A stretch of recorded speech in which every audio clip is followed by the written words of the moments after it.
Voilà, gloire à Jésus. Je suis vraiment très très heureux d'être parmi vous à nouveau. Pendant ces 2 journées, on va parler de la foi. On m'a dit que c'était le thème de ce séminaire, donc. Et moi, c'est un thème que j'aime beaucoup.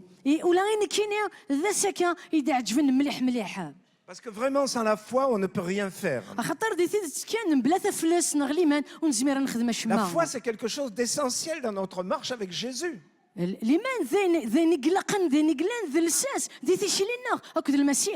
dans Habakkuk, au chapitre 2, au verset 4, hein,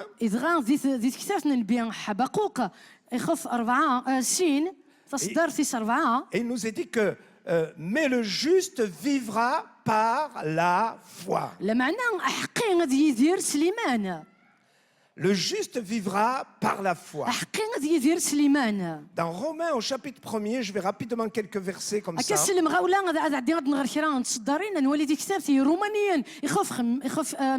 Et au verset 16, l'apôtre Paul nous dit « Je n'ai point honte de l'évangile. » C'est une puissance de Dieu pour le salut de quiconque croit. Et au verset 17, il dira « Parce qu'en lui, cet évangile donc est révélé la justice de Dieu par la foi. »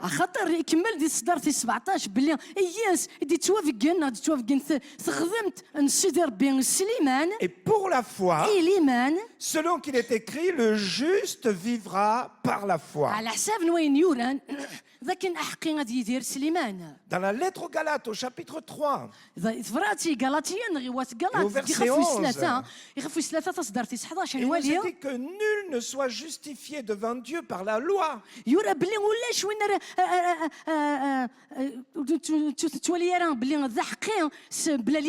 savez, les hommes ont établi toutes sortes de lois, de règles, de religions.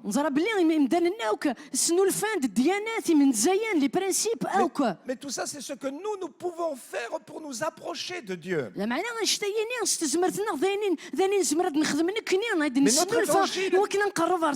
évangile, c'est tout autre chose. Ce n'est pas nous qui nous sommes d'abord approchés de Dieu, mais c'est Dieu, au travers de son Fils Jésus, qui s'est approché de nous. Et c'est pour ça que Paul continue dans ce même verset en disant à nouveau, le juste vivra par la foi.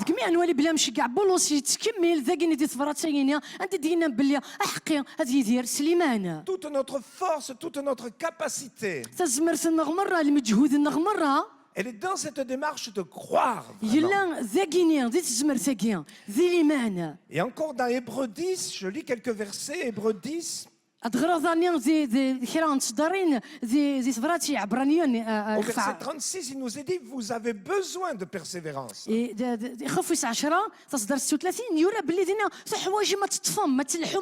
C'est vrai qu'on a besoin de persévérer. Commencer quelque chose, c'est toujours facile. Vous savez, moi je dis souvent, je peux prendre le départ d'un marathon. Je peux m'habiller là comme les coureurs de marathon. Je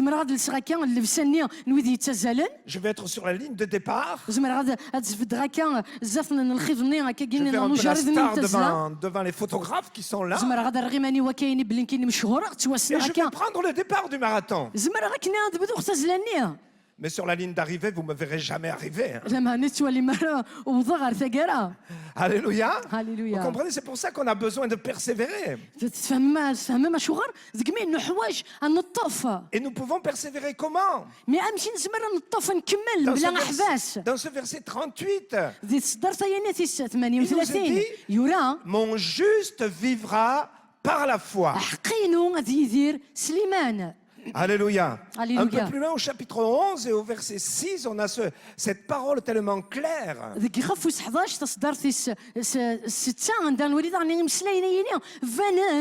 Or, sans la foi, il est impossible de lui être agréable.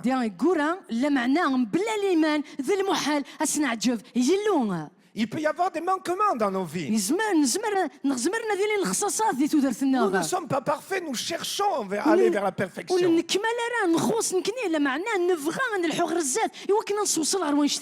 en tout cas, il nous dit, il y a une chose, que c'est impossible de plaire à Dieu sans cela.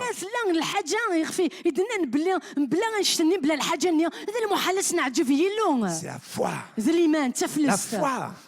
La foi. Mais qu'est-ce que c'est que la foi finalement? Qu'est-ce que c'est?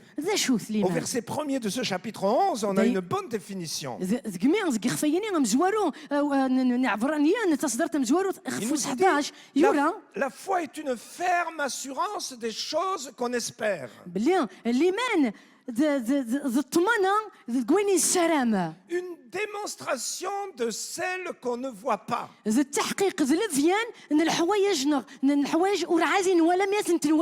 C'est-à-dire la foi, c'est croire quelque chose. Mais pas n'importe quoi. Et nous voyons que ce que nous avons à croire, c'est ce que Dieu nous a dit, ce que Dieu nous a promis. Il y a quelque chose sur quoi je dois m'appuyer et baser toute ma vie. C'est ce qui est écrit dans la parole de Dieu. Et ça, c'est la différence entre la foi et la croyance. Il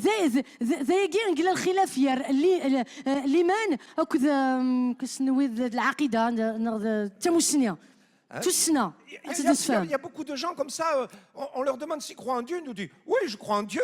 Je crois en Dieu. Oui, mais ça ne change rien dans leur vie. La foi, ça amène des changements concrets dans notre vie. Parce que nous croyons que ce que Dieu a dit, ce que Dieu a promis, ça va s'accomplir dans ma vie.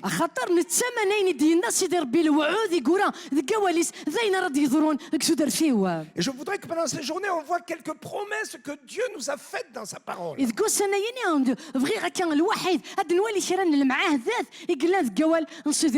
voudrais que ces promesses, on les prenne concrètement dans notre vie.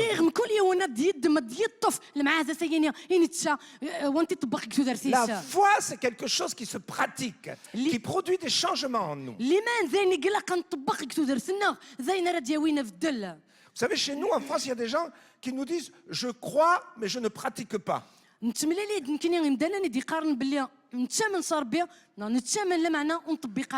C'est comme si je vous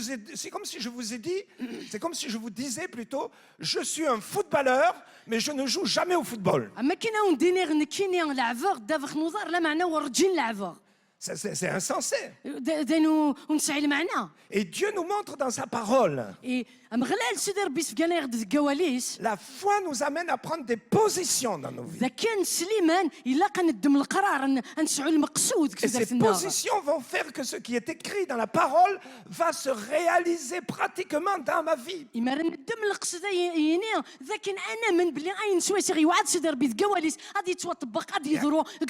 à cause de cela, ma vie est différente de tout ce que les hommes peuvent vivre sur cette terre.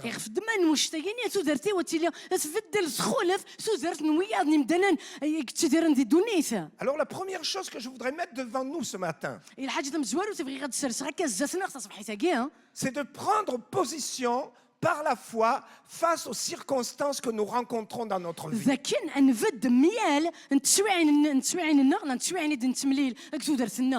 Et nous rencontrons dans nos vies des fois des circonstances qui ne sont pas faciles. Nous pouvons les subir et nous pouvons même être écrasés par ces circonstances. Mais l'enfant de Dieu, c'est celui qui va réagir par la foi face aux circonstances.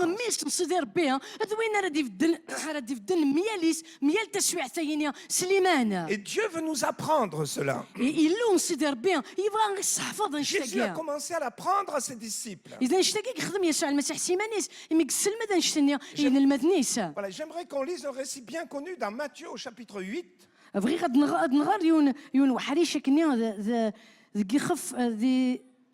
الانجيل صغر متى يخف 8 Matthieu 8 23 متى 8 23. Donc voilà, il nous est dit que Jésus monta dans la barque et ses disciples le suivirent. يسوع يولي غد فلوكتين المدنيس تبعنت. Et voici, il s'éleva sur la mer une si grande tempête que la barque était couverte par les flots. ذكيوثن تسوعت كان الشحر مليح البحر ضغط فلوكتني تغوم سلمواجيه ماذا نتسا إلا يطص. Et lui, Jésus, il dormait.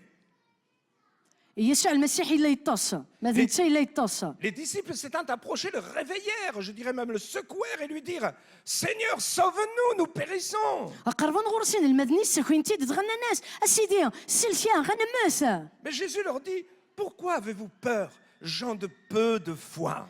المسيح يرى يسن أين يسن أشو غير تقدم أية القلال ليمان. Alors Jésus se leva, menaça le vent et la mer et il y eut un grand calme. يميراني كراد عقد غفاضو أكد البحر دغا استهدان لي حالا. Et ces hommes furent saisis d'étonnement. يرقزنني وتعجبن. Quel est celui-ci, disait-il, à qui obéissent même le vent et la mer? نانا نوثوقي ولاد الرياح أكد البحر تغناس أوالا. Les disciples sont à l'école de la foi. إن المدن اللان ذي لكل الإيمان. Depuis quelques semaines, ils suivent Jésus.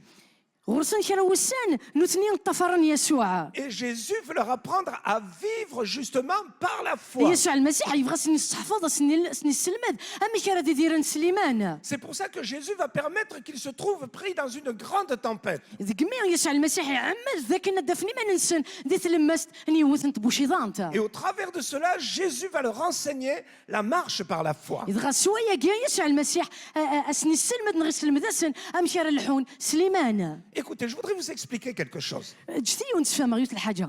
Quand un bébé arrive dans ce monde, مرادي لا ليون اللوفان. quand il vient de sortir du ventre de la maman, لكن كان رادي فرصة تعبطني يماس. vous savez, on s'occupe de lui, on fait tout pour lui. انت الله يديس نخدم كلش. On en prend soin, on le lave, on lui donne à manger. انت الله يديس نسيري داس انت كساديتش. Lui, il n'a rien à faire. نتسالي خدمة شما. Simplement à manger, à dormir et à pleurer. نتسا غادي كان غادي كان غادي يترو.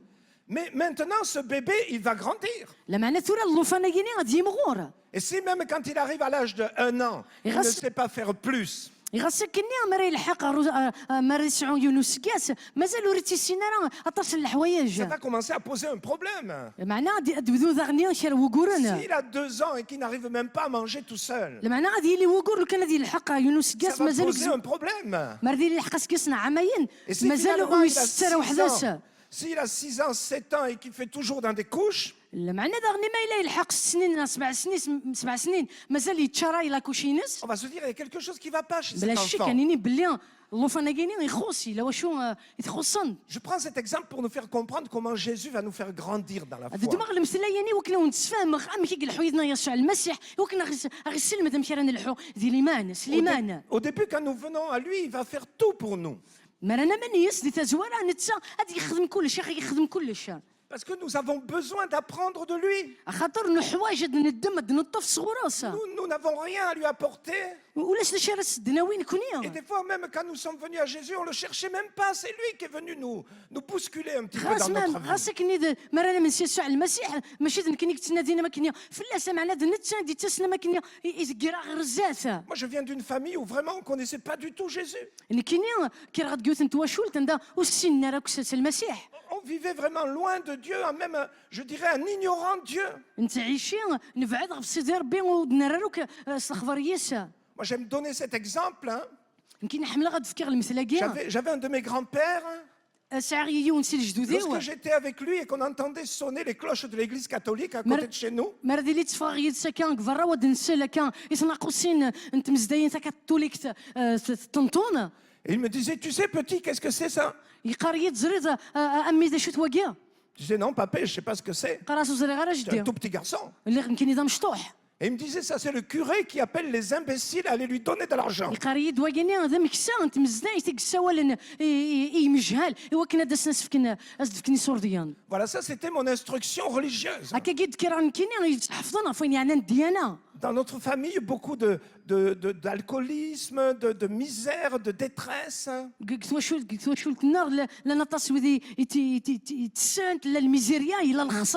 couples déchirés, des vies vraiment dans la débauche. On était vraiment loin de Dieu.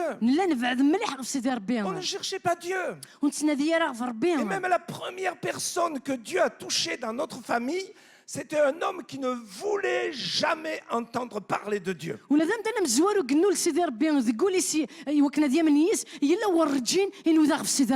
homme était en train de mourir. Il avait, je crois, même pas 40 ans encore. Et son estomac était complètement détruit. Il ne pouvait plus manger, plus rien manger. Il était nourri uniquement avec des piqûres que le médecin venait lui faire chaque jour. Il était maigre, il était en train de mourir quelques jours, peut-être quelques semaines au plus, c'est tout. Et c'est à ce moment-là que Dieu a décidé de toucher cet homme. Et il envoyait une petite femme là du village, c'était l'institutrice de la cité où il était. Elle connaissait Jésus, elle est venue pour lui parler de Jésus. Mais la première fois qu'elle a ouvert sa bouche dans cette chambre où mon oncle se mourait et qu'elle a dit « Je voudrais vous parler de Dieu »,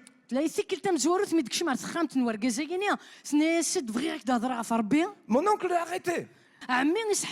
Et donc il lui a dit « Stop ». Il a dit « Si vous voulez parler de Dieu ici, voyez la porte par où vous êtes entré. Alors vous la prenez dans l'autre sens. Je ne veux pas entendre parler de Dieu. Aucune démarche vers Dieu. Incapable de quoi que ce soit. Et pourtant Dieu avait décidé de sauver cet homme. Et 3 ou 4 jours après, cette petite dame est revenue avec son pasteur. Et quand mon oncle a su que cet homme-là était pasteur, il lui a dit « Vous êtes le bienvenu dans ma chambre. Mais si vous êtes venu pour parler de Dieu, sortez s'il vous plaît. » Comment faire? Il n'y a que Dieu qui peut intervenir. Il fallait qu'un miracle se passe, quelque chose qui bouscule la vie de cet homme. Et c'est là que ce pasteur lui a dit « Je m'en vais. Je ne veux pas abuser, vous êtes malade, mourant. Moi, je suis en pleine santé. Je pourrais parler. Non, je ne veux pas faire ça. » Mais il lui a dit, s'il vous plaît. Le pasteur? Oui, le pasteur. Simplement une petite chose. Je voudrais faire une prière dans cette chambre. Et je voudrais que vous me donniez ce pourquoi je dois prier. Si vous êtes d'accord, je prie pendant quelques secondes pour ça. Et je m'en vais. Mon oncle était un peu interloqué parce qu'il n'avait jamais entendu un langage comme ça. Et il lui a dit simplement, j'ai plus d'estomac. Est-ce que votre Dieu peut me refaire un estomac? Le pasteur lui a dit ok. Je vais prier pour ça. Et il a prié pour ça. Mes amis, le lendemain, mon oncle était debout et il commençait à manger normalement. Dieu lui avait refait un estomac. Un grand miracle. Mais lui, il n'avait rien fait pour ça. Il était contre Dieu. Mais c'était un bébé qui devait naître. Il fallait l'aider à naître. Sinon, il allait mourir dans les couches. Alors Dieu a tout fait jusqu'à lui faire un estomac tout neuf. Alléluia. Alléluia. Et moi, c'est pareil. Mon père a été touché après au travers de mon oncle et de sa sœur.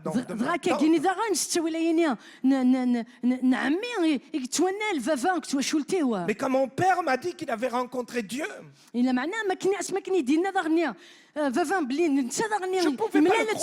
pouvais pas le croire. Je lui disais, toi, tu as rencontré Dieu. J'étais un petit enfant de 11-12 ans.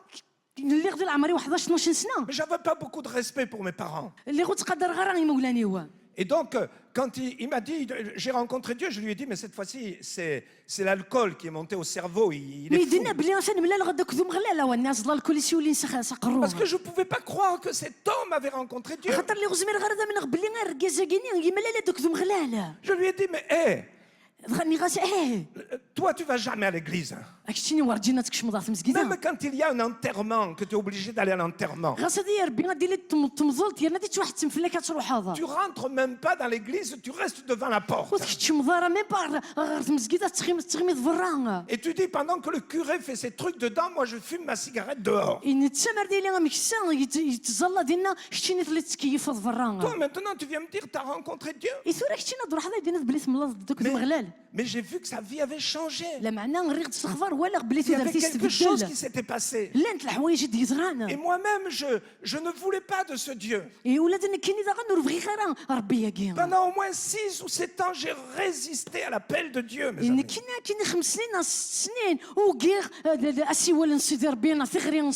Les choses du monde m'attiraient trop. Et je ne voulais pas répondre à cet appel. Et il a fallu là aussi que Dieu, je dirais, mette le paquet. Je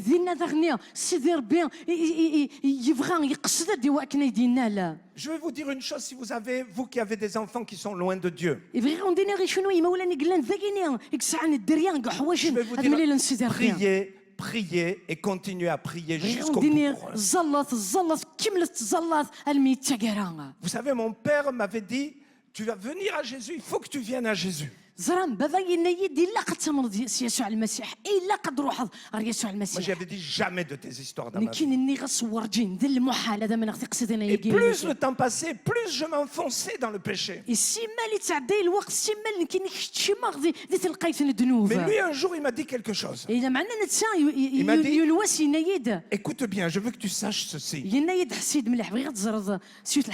Il m'a dit, c'est une chose que tant que je respirerai sur cette terre,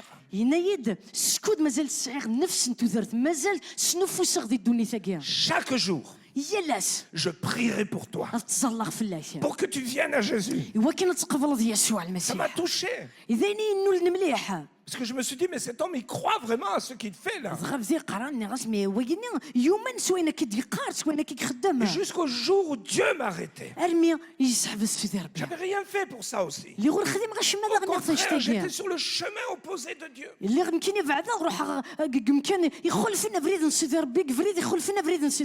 un soir, en rentrant dans ma chambre, je vous assure, quand j'ai fermé la porte de cette chambre, il y avait la présence de Dieu dans cette chambre. Je peux pas, j'ai pas vu une vision, j'ai rien vu, mais je savais que Dieu remplissait toute cette chambre.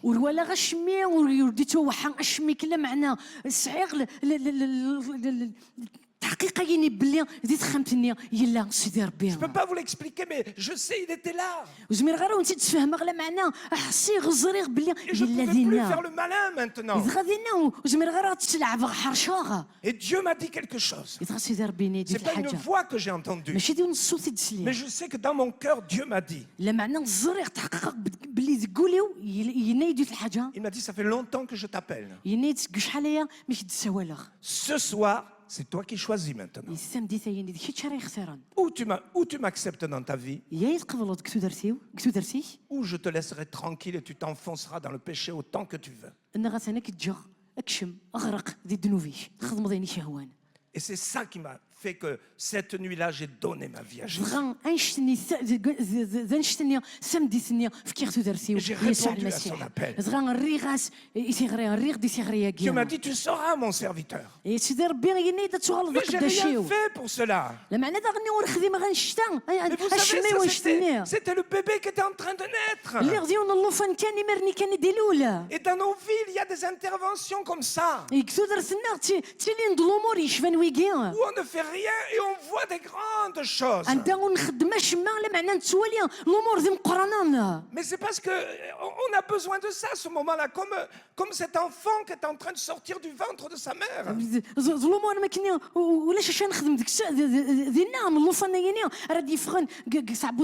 ne faut pas en rester là. Parce que des fois, j'entends beaucoup de chrétiens qui disent « Ah, j'ai vu des miracles, mais maintenant, je ne vois plus rien. »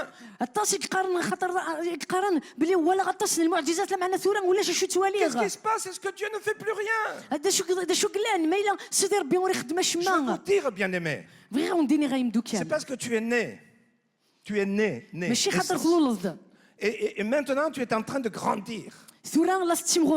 Et maintenant, c'est plus la même chose. Dieu ne va pas te donner à manger à la petite cuillère dans ta bouche. Mais il va te dire, il faut que tu réagisses comme un adulte. Et je dirais que quelque part, il faut que toi, maintenant, tu déclenches le miracle pour que tes situations changent.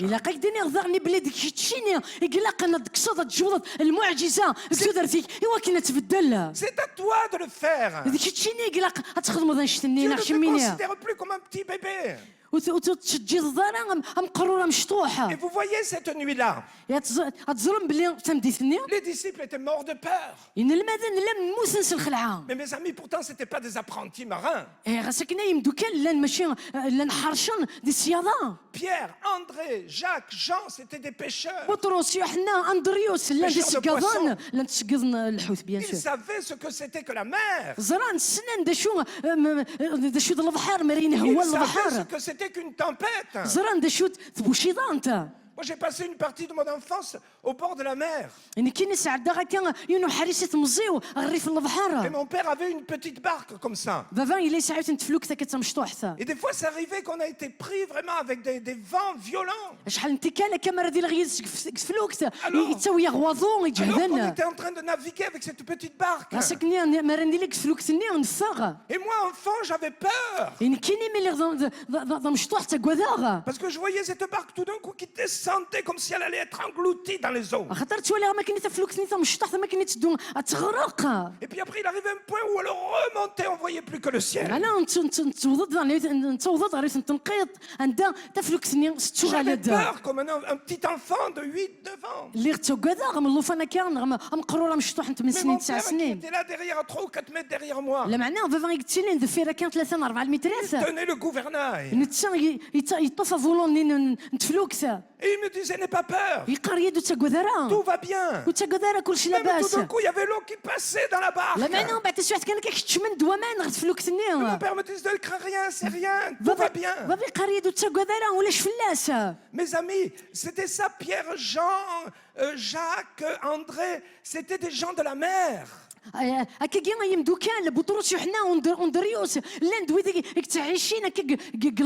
Si cette nuit-là, il commence vraiment à paniquer, c'est que vraiment c'est une tempête terrible.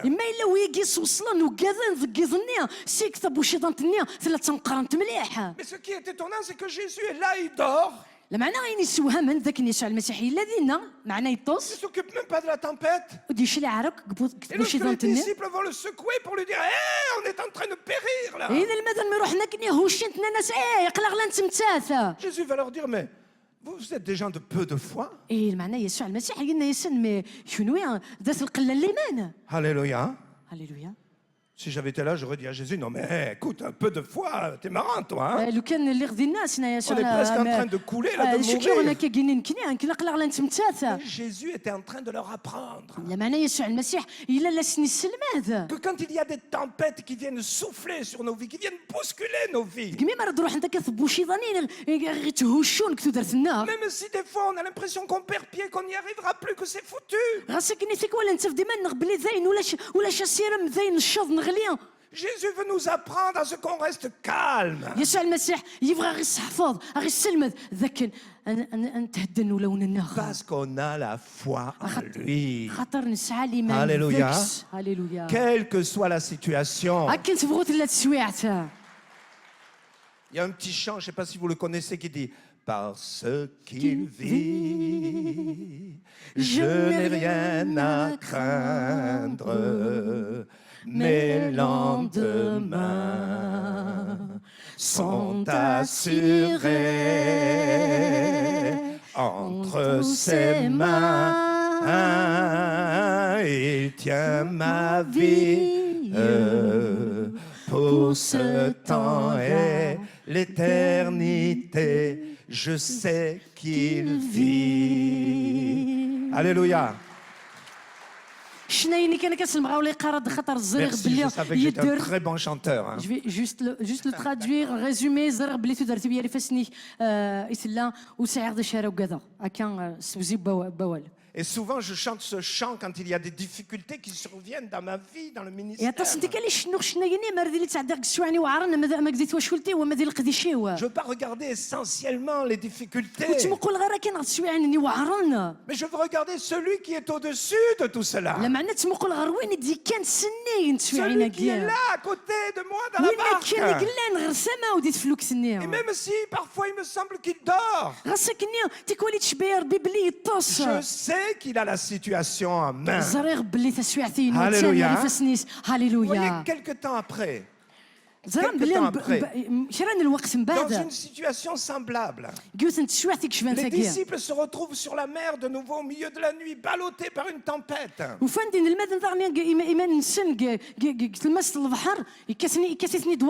Et cette fois-ci, Jésus n'est plus dans la barque avec eux. Mais il nous était qu'à un moment donné, Jésus vient vers eux en marchant sur l'eau. Et voilà qu'ils ont peur. Parce qu'ils se disent, non seulement on a toujours une tempête, maintenant Jésus n'est même plus là dans la barque avec nous. Mais en plus il y a un fantôme qui arrive vers nous. Mais il y en a un qui a grandi dans la foi. C'est Pierre. Et c'est pour ça que Pierre va dire à Jésus, et il va déclencher un miracle. Parce qu'il a grandi dans la foi. Il va déclencher un miracle. Il va dire, si c'est toi, Jésus, permets que j'aille vers toi en marchant comme toi sur la mer. Alléluia. Et Jésus, il aime qu'on déclenche les miracles. Même si les autres ont dû regarder Pierre en disant, wow, toujours prétentieux celui-là. Mais Jésus a dit à Pierre, viens. Jésus a dit à Pierre, viens. Et Pierre a commencé à marcher sur l'eau. Il avait grandi dans sa démarche de foi, vous comprenez? La première fois, il était simplement dans la peur, tremblant. Mais maintenant, il avait compris que face à cette situation, quelque chose de grand pouvait se passer. Et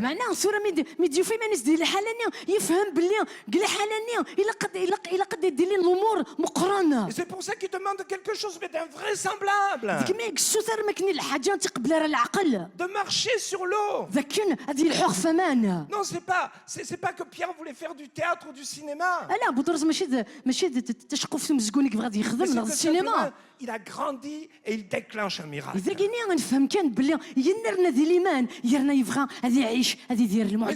Face à nos situations difficiles, face aux tempêtes que nous rencontrons dans nos vies, elles peuvent être terribles, difficiles. Mais je voudrais vous dire une chose. Ne passons pas notre vie à pleurer et à gémir. Ne passons pas pas notre vie à nous lamenter, à nous présenter comme des pauvres victimes.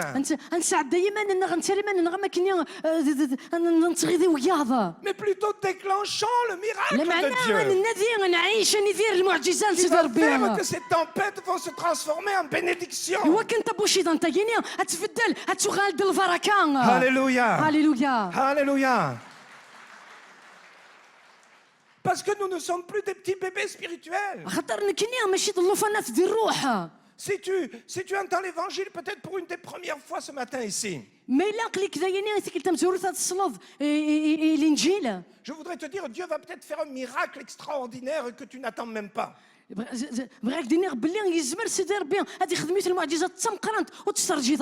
Mais toi qui es établi dans le Seigneur Jésus, je voudrais te dire, c'est à toi face aux situations que tu traverses de demander le miracle de Dieu. Non, je ne vais pas pleurer. Non, je ne vais pas douter. Mais je vais provoquer le miracle dans ma vie et dans ma situation. Alléluia. Vous savez, quand on a commencé notre ministère avec mon épouse, on s'occupait de jeunes en difficulté. Sortaient de la drogue, de l'alcool, de toutes sortes de problèmes. Et nous avions une maison où nous les accueillions. Une fois qu'ils avaient donné leur vie à Jésus, on les accueillait là pour établir vraiment leur vie chrétienne.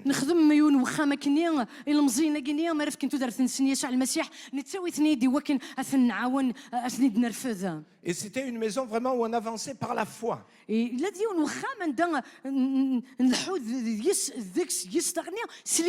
on avait créé des activités pour nous aider à vivre et en même temps pour réadapter ces jeunes à une vie professionnelle, à une vie de travail.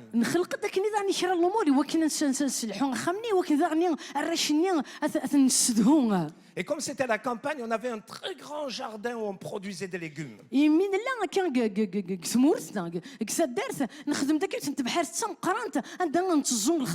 ces légumes, quand on les cueillait, on les mettait au congélateur et ça nous permettait de vivre pendant l'hiver.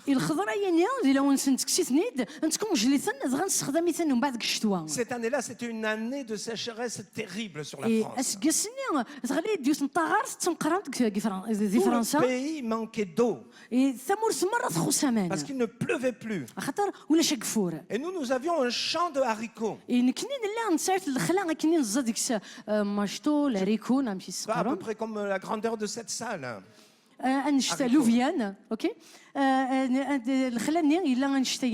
Et donc tous ces plants de haricots étaient en fleurs. Mais la sécheresse était telle qu'on voyait que ces fleurs allaient toutes faner et ne pas pouvoir donner naissance aux légumes, quoi, aux haricots.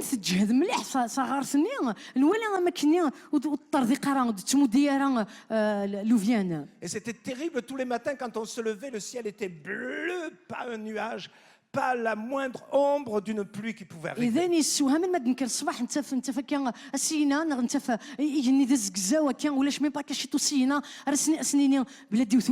On pouvait pleurer, on pouvait se lamenter. On va perdre toute notre récolte. Pourquoi le Seigneur permet cela? Mais c'est son œuvre. Pourquoi est-ce que tout le travail qui a été fourni pour produire ces légumes va être perdu?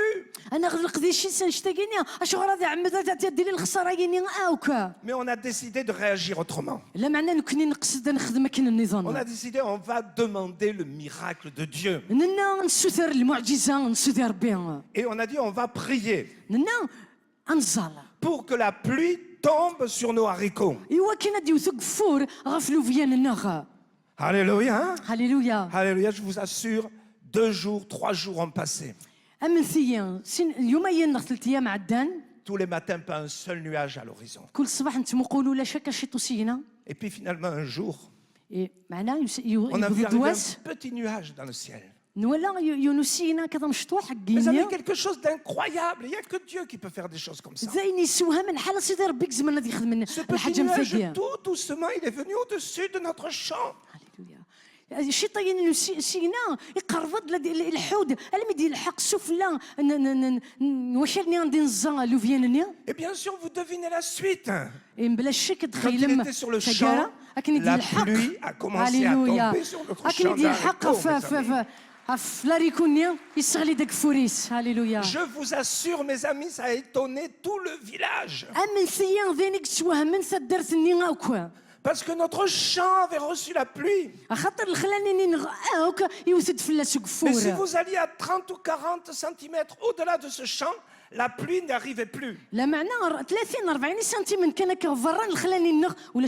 voisins ne pouvaient pas le croire. Ils ont dit, mais comment ça se fait? C'est le miracle de Dieu. On pouvait regarder notre récolte mourir. Mais on pouvait aussi déclencher le miracle de Dieu. Alléluia. Comprenez ce que je veux vous dire ce matin. C'est ça que je veux vous transmettre. Face aux circonstances difficiles, face aux tempêtes, nous avons quelque chose qui peut se passer.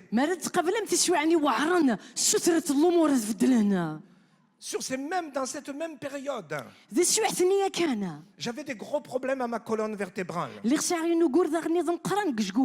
bien que j'étais vraiment complètement bloqué par moments avec ma colonne vertébrale. J'avais à peu près une trentaine d'années à ce moment-là. Le matin, je n'arrivais même plus à me lever du lit. Il fallait que je me roule, que je me laisse tomber par terre à côté du lit. Et après, à quatre pattes que je commence à me relever tout doucement, ma colonne était vraiment bloquée.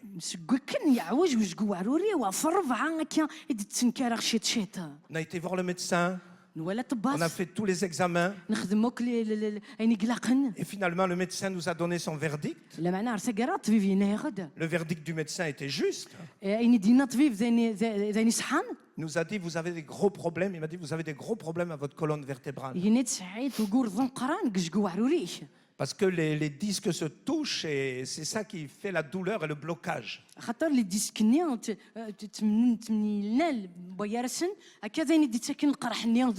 J'ai dit, mais je ne peux pas rester comme ça, il y a quelque chose à faire. Il m'a dit, je vais vous marquer des calmants. J'ai dit, d'accord pour les calmants, mais enfin, moi je voudrais retrouver, bouger normalement.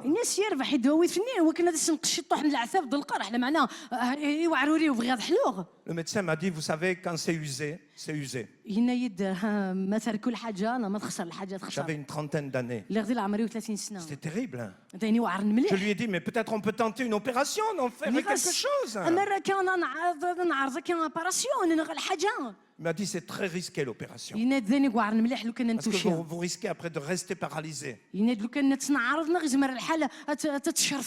il m'a dit, tant qu'on n'est pas vraiment dans la situation extrême où vous ne pouvez plus bouger, la seule chose qui vous reste, c'est des calmants et puis un petit peu de kiné. Ça va vous aider.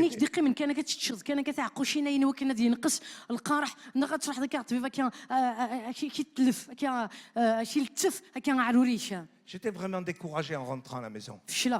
Vraiment, j'ai dit, mais Seigneur, je te sers. J'ai 30 ans. Je ne vais quand même pas finir ma vie sur une chaise roulante.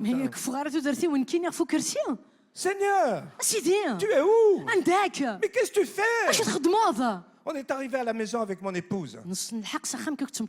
Et puis mon épouse a pris les choses en main. Elle a dit, on va provoquer le miracle de Dieu. Alléluia. Elle a appelé les frères qui étaient dans la maison. Elle leur a dit, venez. Elle a pris de l'huile. Elle a dit, on va faire l'onction d'huile à mon mari. Il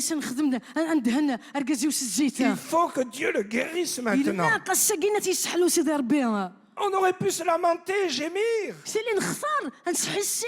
Mais elle a pris la situation en main. Elle a dit, nous avons un Dieu. Le miracle est possible. Ce soir-là, on a fait l'onction d'huile. Et je peux vous dire, depuis cette onction d'huile, j'ai plus mal à la colonne vertébrale. Alléluia. Alléluia. Vous comprenez, bien-aimés? Les circonstances, elles sont là vraiment pour que vraiment la gloire de Dieu éclate. Les circonstances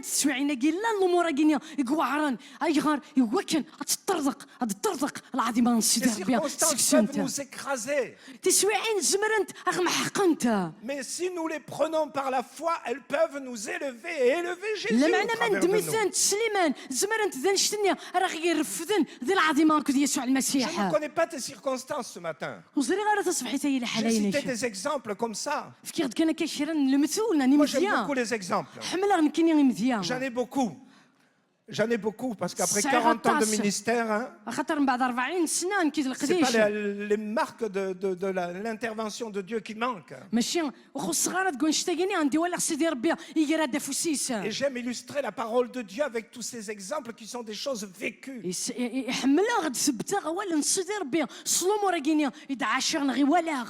que je voudrais te dire ce matin, c'est que Dieu veut intervenir dans tes circonstances.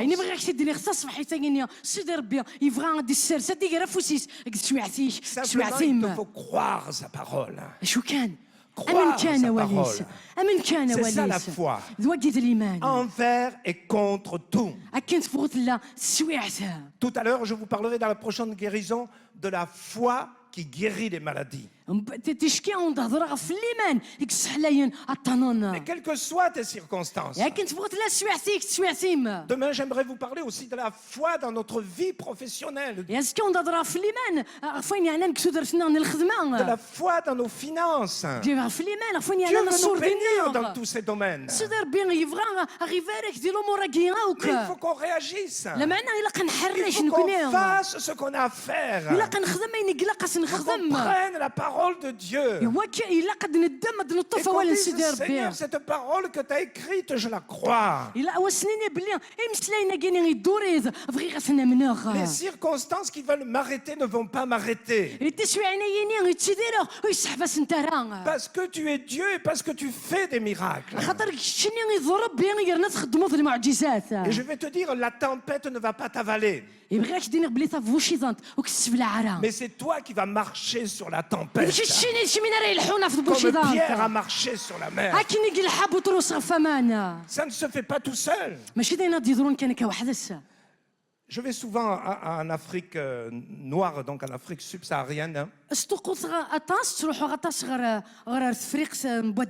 Et un jour, là, un monsieur m'a raconté une histoire très intéressante. Il m'a dit il y avait un vieux dans notre village, un homme vraiment âgé mais très sage. C'était lui qui était le conseiller de chaque villageois. Et chaque fois que quelqu'un dans le village avait un problème, quelque chose à régler, il allait vers ce vieux qui le conseillait de la meilleure façon. Et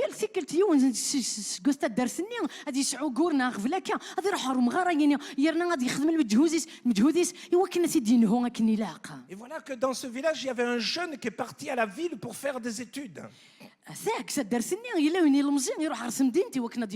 Il a fait toutes ses études à l'université, il a eu ses diplômes. Il a eu tous ses diplômes. Et puis au bout de plusieurs années, il est revenu au village. Et il avait une pensée dans la tête. Il se disait maintenant, c'est moi avec tous les diplômes que j'ai qui va devenir le grand conseiller du village.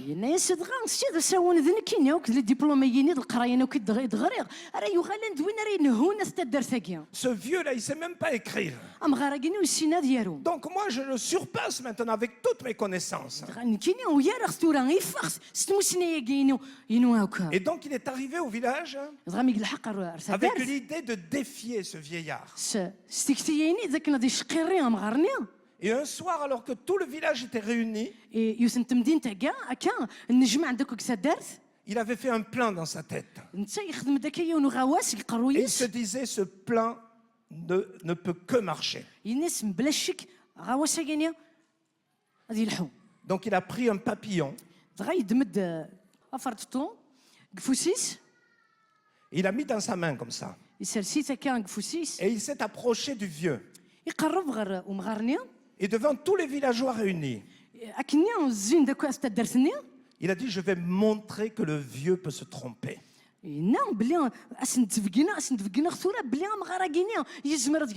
Donc il a dit au vieux, vieux sage, je voudrais que tu me donnes la solution à l'énigme que je vais te présenter. J'ai là dans ma main un papillon. Et je voudrais que tu me dises, est-ce que ce papillon est vivant ou il est mort? Est-ce qu'il est vivant ou bien est-ce qu'il est mort? Alors lui, il avait préparé son plan, bien sûr. Le papillon était vivant dans sa main. Le papillon était vivant. Donc il s'est dit, s'il me dit qu'il est mort, j'ouvre ma main, le papillon va s'envoler, tout le monde va voir qu'il s'est trompé. Mais maintenant, s'il me dit qu'il est mort, pardon, s'il me dit qu'il est vivant, donc, il est là dans ma main. Moi, je vais serrer un coup sec comme ça. En une seconde, le papillon, il est mort. Personne ne va le voir. Et alors, il aura dit qu'il est vivant. Je vais ouvrir ma main et tout le monde va voir que là, le papillon est mort. Donc son plan était au point, vraiment. Et tout le monde attendait la réponse du vieux. Est-ce qu'il est vivant ou est-ce qu'il est mort? Alors, vieux sage, tu mets du temps pour trouver la solution. Alors le vieux sage a pris la parole. Il lui a dit, tu me demandes si le papillon que tu as dans la main est mort ou vivant. Il lui a dit, je vais te donner la réponse. Voilà ma réponse. Ça dépend de toi. Ça dépend de toi. Ça dépend de toi. Et quand cet homme m'a raconté cette histoire, je me suis dit, c'est tellement souvent comme ça dans notre marche avec Jésus. Si on veut voir la victoire, ça ne dépend pas des autres. Il y a un moment même où ça ne dépend même plus du Seigneur, parce qu'il a décidé, lui, qu'il a donné. Ça dépend de toi. Ça dépend de moi. La victoire, elle est là. C'est moi qui peux la provoquer dans ma vie. C'est moi qui peux la mener dans ma vie. C'est moi qui peux faire que le miracle se produise et que nous voyons la main de Dieu. Parce que j'aurais réagi avec foi à la parole de Dieu. Et parce que la manifestation du Seigneur va être là. Alléluia. J'aimerais qu'on ferme nos yeux ce matin. Tu as entendu la parole de Dieu. Tu as entendu la parole de Dieu. Peu importe les circonstances que tu traverses ce matin. Elles sont peut-être terribles. Humainement, tu ne vois pas de solution. Mais je te dis, Dieu attend que tu sois un homme ou une femme de foi. Le Seigneur peut intervenir de façon à te surprendre. Et souvent, nous voyons le Seigneur intervenir dans nos vies, jamais de la façon dont nous on l'a imaginé.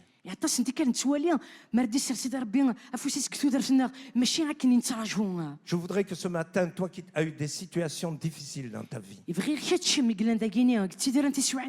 une situation précise difficile dans ta vie, je voudrais simplement que vraiment tu mettes cette situation là devant toi. Et que tu dises vraiment, j'ai assez souffert avec cette situation. J'ai assez douté même à cause de cette situation. Ce matin, je veux prendre position par la foi. Je veux demander au Seigneur d'intervenir. Et je ne veux pas me comporter comme quelqu'un qui va vers un échec. À cause de cette foi, Seigneur, je sais que je verrai ton intervention. Je sais que d'une façon ou d'une autre, tu vas donner une solution. Et que dans cette solution, tu vas te glorifier. Mon frère, ma soeur, je t'invite à mettre cette situation devant toi maintenant. Et pendant que tout le monde comme ça, les yeux fermés, je voudrais que tu prennes une position face à cette situation. Non seulement une position dans ton cœur, de dire cette situation ne m'atteindra plus maintenant. J'aimerais que tu fasses un geste ce matin. Et je voudrais prier pour tous ceux qui font ce geste. Et demander que la puissance de Dieu se manifeste dans ta vie. Alléluia, on est tous les yeux fermés. Toi qui t'attends à Dieu face à une situation précise, je dis bien. C'est pas quelque chose de vague, oui, je veux que Dieu intervienne. Non. C'est peut-être un problème de santé, un problème familial, peut-être un problème professionnel de travail, peut-être un problème matériel, d'argent. Mais c'est quelque chose qui est là, c'est une vraie tempête dans ta vie. Et ce matin, tu prends position. Tu dis, je ne vais pas continuer à subir cette tempête. Mais Jésus, je veux marcher sur cette tempête.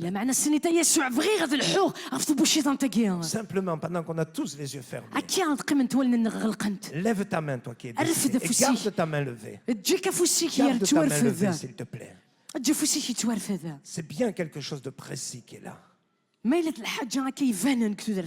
Garde ta main levée. Et je voudrais prier pour toi.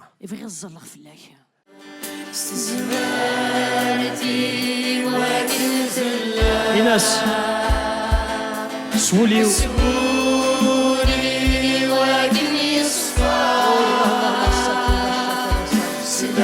وشير دايم غلالي وكنت قضيتي لك هتشوفوا درت شرك كمال وشير دايم غلالي لكن احمد دايم غلالي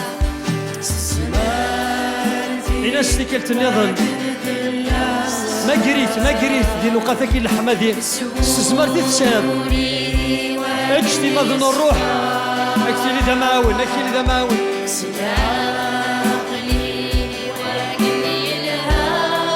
هاليلويا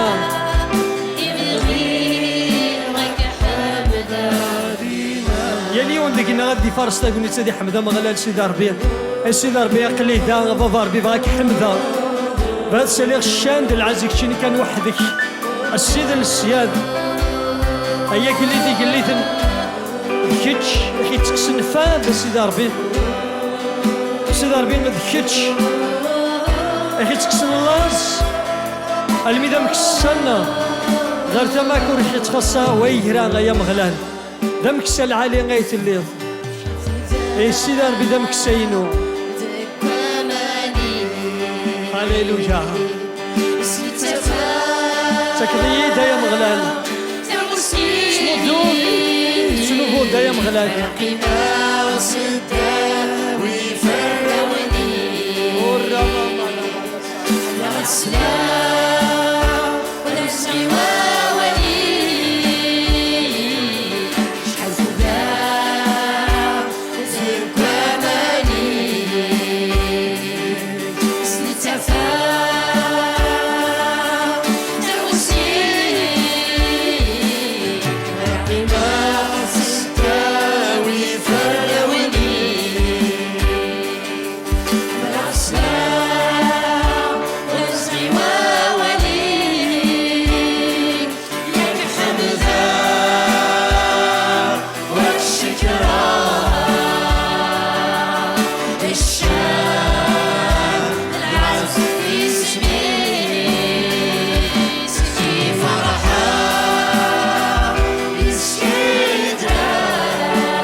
سيدك هذا دوما غاية مغلان أضحكو غفلة حملة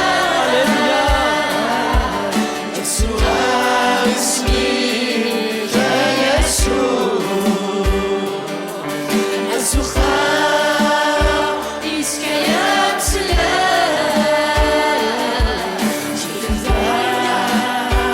إذ جاد الدور يناس يومك ساينك كذا الدوغي الفدان أضحكو غفل حملاك مرة دستك إذا الشيء يسوع يسوع المسيح عجل السخاء اسك يا مسلام لحمدي أكيد هدوء تسليم سكون أهدي غاب وكتبتا وحلاكته لا يفيد عتبا لا يفيد عتبا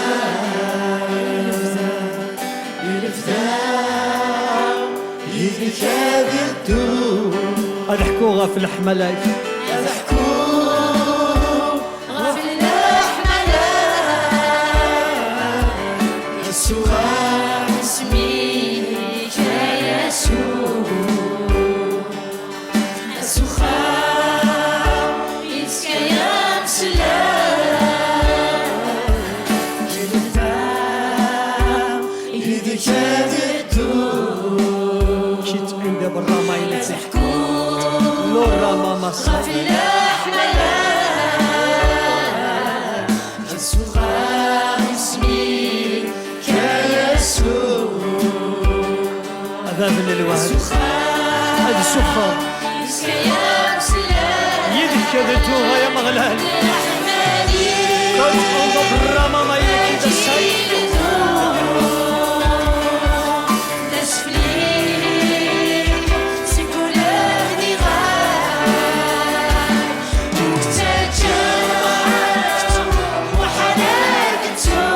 إيناس